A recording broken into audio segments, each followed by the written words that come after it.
तो साथियों, हमने पिछले लेक्चर में जो यहाँ नए क्वेश्चन नंबर 5 था, तो क्वेश्चन नंबर 5 के चारों क्वेश्चनों को हमने सॉल्व कर लिया था।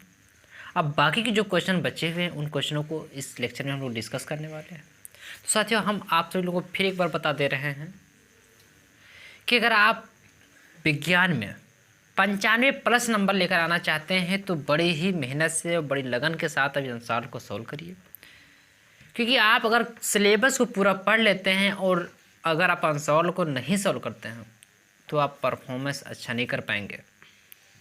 क्योंकि अगर आप पढ़े भले ही कम हों, लेकिन यदि आप आंसर की प्रैक्टिस कर लेंगे तो आपके नंबर अच्छे आएंगे, ये मैं आपको गारंटी बता रहा हूँ। क्योंकि कुछ ऐसे क्वेश्चन होते हैं जो बार बार रिपीट होते हैं और हम लोगों को ये पता नहीं होता है कि इम्पोर्टेंट है क्या है कि नहीं है। जब हम लोग आंसर पेपर को सॉल्व करते हैं तो पता चल पाता है कि ये हमारे लिए इम्पोर्टेंट है, ये बार बार क्वेश्चन आया हुआ है। इसलिए मैं आपको बार बार इसी बात के लिए मोटिवेट कर रहा हूँ या इसी बात के लिए फोर्स कर रहा हूँ कि आंसर को सॉल्व करिए। अब आपके पास ज़्यादा टाइम नहीं बचा हुआ है, तो हम चलिए अपने क्वेश्चन को देखते हैं। तो 5 नंबर सॉल्व हो चुका था, 6 नंबर का है क्वेश्चन। कह रहा है विद्युत रासायनिक श्रेणी को स्पष्ट कीजिए, यानी आपको बताना है विद्युत रासायनिक श्रेणी क्या है, उसके बारे में पूरी जानकारी देना है आपको। और फिर कह रहा है इसके 2 अनुप्रयोग, इसके ढेर सारे अनुप्रयोग होते हैं लेकिन आपको 2 अनुप्रयोग बताना है। और ये जो क्वेश्चन है ये भी बहुत इंपॉर्टेंट क्वेश्चन है, ये वेरी वेरी इंपॉर्टेंट क्वेश्चन है, क्योंकि कई बार एग्जाम में आया हुआ क्वेश्चन है, कई बार एग्जाम में आया हुआ पेपर क्वेश्चन है। हमारे स्कूल में ये अर्धवार्षिक में पेपर में आया हुआ था क्वेश्चन, जो हाफ ईयरली एग्जाम हुआ था उसमें भी एक क्वेश्चन आया हुआ था। इसलिए आपको कह रहा हूँ कि ये क्वेश्चन आप जरूर तैयार करिएगा। तो विद्युत रासायनिक श्रेणी क्या होता है, ये सारी चीज़ें पहले हम बताते हैं आपको। तो क्या है विद्युत रासायनिक श्रेणी, क्या होती है?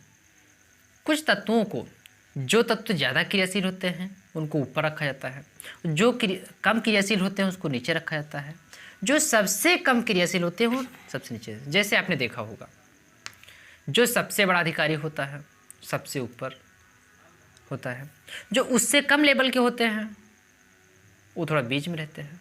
यानी आप जाइए कहीं पे देखेंगे जहाँ पे ढेर सारे अधिकारी हों, तो जहाँ जो अधिकारी सबसे ज़्यादा बड़ा हो, जो सबसे बड़ा अधिकारी होता है वो सबसे अकेले सबसे पीछे बैठा हुआ होता है, यानी सबसे अंदर बैठा होता है। और जो उस अधिकारी से थोड़ा कम पावर में होते हैं वो बीच में बैठे होते हैं, यानी वो रूम में बीच में रहेंगे। और जो सबसे कम पावर वाले होते हैं वो क्या होते हैं, गेट के पास बैठे रहते हैं अधिकारी लोग। तो आपको समझ जाना उसी प्रकार ये होते हैं, जो तत्व अधिक क्रियाशील होते हैं उनको ऊपर रखते हैं, जो कम होते हैं उनको नीचे रखते हैं। इस प्रकार जब रखते हैं तो एक श्रेणी प्राप्त हो जाती है। क्या प्राप्त होती है? एक श्रेणी प्राप्त हो जाती है। तो उस श्रेणी को कहते हैं सक्रियता श्रेणी। जैसे देखा जाए पोटेशियम, सोडियम, कैल्शियम ये सब अधिक क्रियाशील हैं, और जो उससे नीचे आ रहे हैं यानी पोटेशियम ज़्यादा है, सोडियम जो है पोटेशियम से कम क्रियाशील है, और कैल्शियम सोडियम से कम है, यानी ऊपर वाला सबसे ज़्यादा, उस नीचे वाले धीरे धीरे क्रियाशीलता उनकी कम होती जाती है। जो सबसे नीचे है ये सबसे कम क्रियाशील है, वो लिखा है।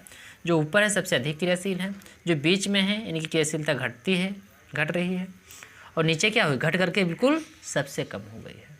तो आपको यही बता देना है, पहले ये रासायनिक श्रेणी बना देना।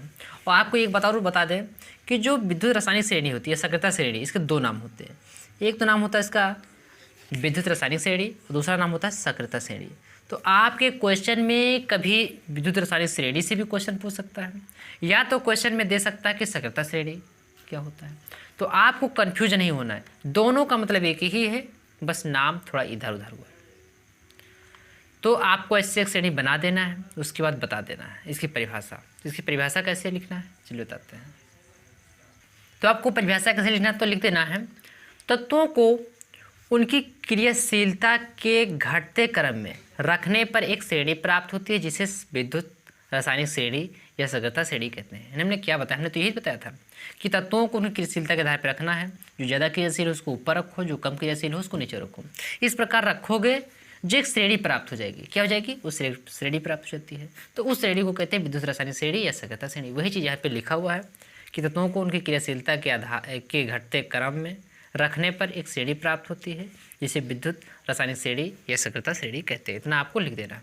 फिर कह रहा है क्वेश्चन में कि इसके 2 अनुप्रयोग लिखे। कितने अनुप्रयोग? 2 अनुप्रयोग। तो आपको बता देना है 2 अनुप्रयोग है डाल के लिख देना है कि धातुओं की जो क्रियाशीलता की तुलना करने में, यानी कि जो विद्युत रासायनिक श्रेणी होती है इससे हम लोग धातुओं की क्रियाशीलता की तुलना करते हैं कि कौन ज़्यादा क्रियाशील है और कौन कम क्रियाशील है। वो हम कैसे पता लगा पाते हैं? इसी सक्रियता श्रेणी से तो पता लगा पाते हैं कि कौन ज़्यादा क्रियाशील है और कौन कम क्रियाशील है।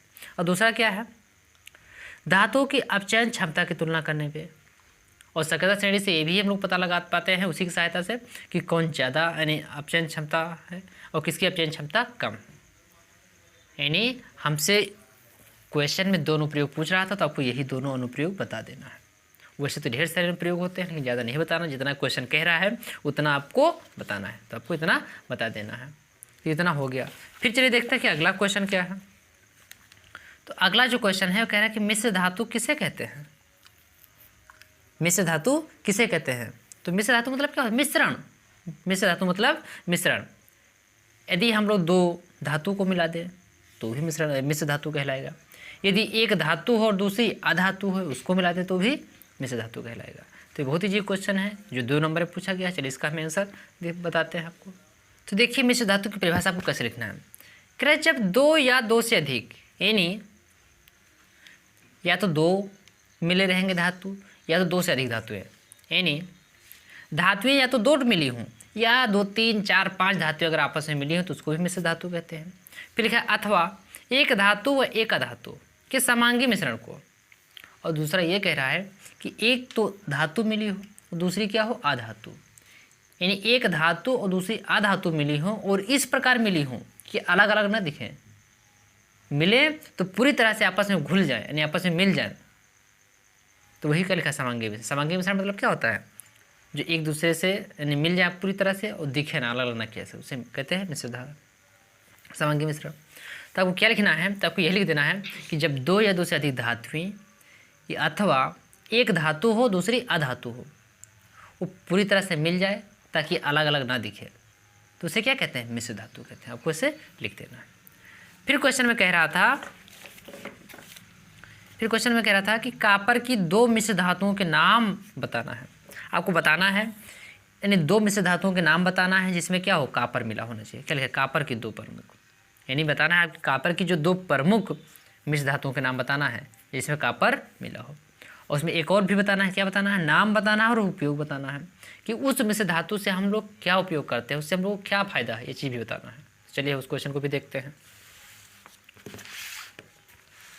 तो देखा जाए तो ये पहली कॉपर की मिश्र धातु प्रमुख धातु है पीतल, दूसरी है कांस्य, यानी हमसे 2 प्रमुख धातु पूछ रहा था तो हमने बता दिया आपको कि जो पहली मिश्र धातु है पीतल, दूसरी क्या है? कांस्य। अब क्या क्या मिला है? तो जो पीतल होता है तो पीतल में 70% कॉपर है। क्या है? पीतल में 70% कॉपर है और 30% जिंक मिला है। यानी पीतल में क्या होता है? 70% कॉपर मिला होता है और 30% जिंक मिला होता है। हमने देख लिया। इसका उपयोग की बात किया जाए तो पीतल का उपयोग हम क्या करते हैं? सजावट के रूप में करते हैं। इसमें सजावट में हम लोग पीतल का उपयोग करते हैं। तो हमसे उपयोग और प्रमुख धातु पूछा तो हमने आपको इतना लिख देना है। फिर अगला है कांस्य। क्या है? कांस्य। तो अगर कांस्य की बात किया जाए तो कांस्य में 88% कॉपर होता है। कॉपर कितना होता है? तो कॉपर 88% होता है और 12% टिन होता है। क्या होता है? टिन। ये 12% टिन होता है और 88% कॉपर होता है। इसके अगर उपयोग की बात करें तो इस कांस्य का उपयोग क्या करते हैं? जब हमको दूध उबालना होता है, दूध उबालने में इसकी सहायता हम लोग लेते हैं। यानी जो कांस्य होता है तो दूध उबालने में सहायता करता है, दूध उबालने वाले बर्तन बनाने में। क्या? ये दूध उबालने वाले बर्तन या औजार बनाने में ये पाया जाता है। यानी इसका उपयोग क्या है? जो कांस्य है तो हम लोगों के जो दूध उबालते हैं, दूध उबालने के लिए जो औजार बनाए जाते हैं उन औजारों बनाने में यही सहायता करता है कांस्य। तो ये हम लोगों ने देखा। तो हमसे क्या कह रहा था? हमसे इस क्वेश्चन में नाम और उपयोग पूछ रहा था तो हमने दोनों ये चीज़ें देख लिया। अगला क्वेश्चन क्या है? तो अगला क्वेश्चन कह रहा है कि निम्नलिखित यौगिकों का IUPAC नाम लिखिए। क्या करना है, हमसे कुछ यौगिक दिए हुए हैं और जिन यौगिकों का हमें IUPAC नाम बताना है, ये हमसे क्वेश्चन में पूछ रहा है। तो चलिए हम क्वेश्चन को सॉल्व करते हैं। तो क्वेश्चन क्या कह रहा है नंबर 1 में, यानी पहला जो क्वेश्चन है उसे हमको किसका नाम बोला, HCHO, इसका हमको IUPAC नाम बताना है। तो हम आपको पर बता दें, इसका जो पिछला वाला लेक्चर था तो हमने इसमें पढ़ाया हुआ था मेथेनल। क्या चीज़, एक नाम लिखा हुआ था मेथेनल। क्या था, मेथेनल। नहीं, क्या था, मेथेनल। ये मेथेनल है, मेथेनल। तो हमने आपको बताया था इसमें क्या लगा हुआ था, L लगा हुआ था। क्या लिखा हुआ था, L लिखा हुआ था। और हमने बताया था L वाले में क्या लिखता है, CHO। क्या होता है, CHO। तो जिसमें CHO लास्ट में लगा हो तो उसमें क्या लिख देते हैं, L लिख देते हैं। आपको ये बताया था, नहीं बताया था। जिसमें L लगा हो उसमें CHO लिख देंगे, और जिसमें CHO लगा हो उसको L लिख देंगे। तो इसमें क्या लिखा है, CHO लिखा नहीं लिखा है, तो CHO लिखा है, इसमें क्या लिख सकते हैं, L लिख सकते हैं कि नहीं लिख सकते हैं, नहीं हम इसमें लिख सकते हैं L लिख सकते हैं। और देखा है कार्बन कितना है, कार्बन 1 है। जब एक कार्बन हो तो क्या कहते हैं, मेथ पढ़ते हैं। क्या कहते हैं, मेथ। एक कार्बन को कहते हैं मेथ, और अगर C के साथ में HO लगा हो तो क्या कहते हैं, L कहते हैं। और ये तो इसकी 4 संयोजकता पूरा करने के लिए है। इसका मतलब ये है कि संरचना इसकी ऐसे बनती है। देखो, कार्बन रहता है और इसमें जो ऑक्सीजन होती है डबल बॉन्ड से जुड़ी रहती है। एक ऑक्सीजन जो हाइड्रोजन ये है तो यहाँ लगा होता है, एक हाइड्रोजन इधर लगा रहे, इसी संरचना होती है। तो अगर मेथ प्लस L को जोड़ देंगे क्या बन जाएगा, तो बन जाएगा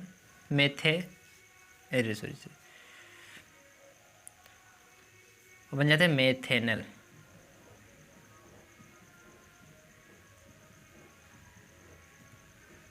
क्या बन जाता है, मेथेनल। क्योंकि देखो सब में किस ग्रुप का है, एक कार्बन को मेथ कहते हैं और L लगा है, नहीं पूरा बन जाएगा मेथेनल। यानी इसका नाम क्या है, इसका नाम होगा मेथेनल। क्या होगा, मेथेनल। इसका सही नाम होगा मेथेनल। दूसरा कह रहा है, ये दिया हुआ है कि CH3CH डबल बॉन्ड CH2 ये बना हुआ है। तो इसका नाम क्या होगा, इसका नाम क्या होगा। तो हम आपको बता दें, आपको देखना है इसमें कार्बन कितने हैं, कार्बन 1 2 3, कितने कार्बन हैं, कार्बन है इसमें 3। हाइड्रोजन कितने हैं, 3, 1 4 और 2 6, हाइड्रोजन है 6। इसका मतलब यह है कि कार्बन इसमें है 3 और हाइड्रोजन है 6। अब आपको याद करना है, हम लोग को बताया था कि एल्केन जो होता है, तो एल्केन का सूत्र होता है CnH2n+2। जो एल्कीन होता है उसका होता है सूत्र CnH2n। एल्काइन होता है उसका होता है CnH2n-2। यानी एल्केन में क्या होता है, अगर 2 कार्बन होंगे तो 2 को 2 से गुणा कर देना है, फिर 2 जोड़ देना। यानी 2 कार्बन होंगे, देखो बता देता है। जो एल्केन होता है इसमें अगर 2 कार्बन है तो हाइड्रोजन कितने होंगे, 2 गुणे 2 कर देंगे। एन का मतलब क्या है, कार्बन की संख्या। तो 2 गुणे 2 कर देंगे, 4 हो जाएगा, और 4 तो 6। इसका मतलब क्या है, अगर एल्केन का ग्रुप होगा तो कार्बन के अगर 2 से गुणा कर देंगे, यानी कार्बन की संख्या 2 है, 2 को 2 से गुणा करेंगे, फिर 2 जोड़ देंगे, तो कार्बन 2 कितना, 2 दूनी 4, 2 6 हो गया। अगर एल्केन ग्रुप का होगा तो उसमें क्या करते हैं, अगर कार्बन 2 है तो 2 को 2 से गुणा कर देते हैं, केवल 2 को 2 से गुणा कर देंगे, तो 2 दूनी 4 हो गया। अगर एल्काइन का होगा तो क्या करेंगे, अगर कार्बन 2 है तो 2 को 2 से गुणा कर देंगे, 2 को 2 से गुणा कर देंगे, फिर 2 घटा देंगे, यानी 2 को अगर 2 से गुणा करेंगे कितना हो जाएगा, 4। तो 4 में से फिर 2 घटा देंगे, कितना हो जाएगा, 2।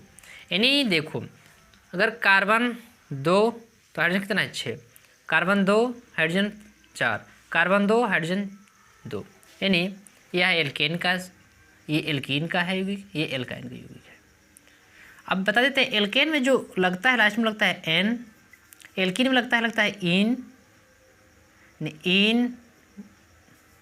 और इसमें लगता है आइन, आइन।